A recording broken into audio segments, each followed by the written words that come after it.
तरी सुद्धा मायबापा तो आईच्या प्रेमाशिवाय वंचित आहे, आईच्या प्रेमाशिवाय तोही मायबापा त्याच्या डोळ्यात अश्रू आहे. म्हणून जगातलं सर्वात श्रेष्ठ पात्र आईचं आहे. आईला मायेचा सागर म्हटलेला आहे. ते आईचं वर्णन करत असताना या गीतकाराने तर फार गोड वर्णन केलेले. महाराज काय गोड वर्णन हा गीतकार करतो. आई वडील माझे थोर तुझे सांगू त्यांचे उपकार जीवनाचा वाटे वरती तुझे अमृतांचा आधार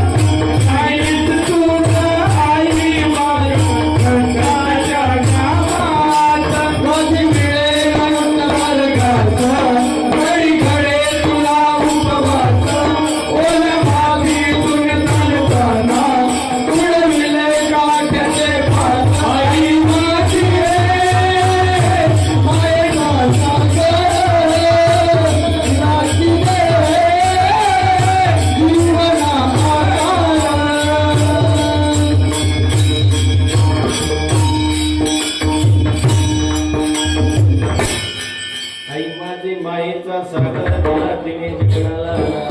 आईला मायेचा सागर असं विशेषण या ठिकाणी कविकाराने दिलेलं आहे. आई हे विशेष पात्र आहे बरं का. एक गोष्ट सांगू, मायबापाला घराच्या बाहेर काढू. माझ्या कीर्तनातून दोनच शब्द घेऊन जा. मायबाप जर असतील लेकरांना तुम्हाला, तुम्ही भाग्यवान आहात. तुम्हाला सांगू, कुत्र सांभाळायला जास्त खर्च नाही तेवढा आई वडील सांभाळायला नाही. बाबा कुत्र्याला किती चांगलं वागवलं, कुत्र्या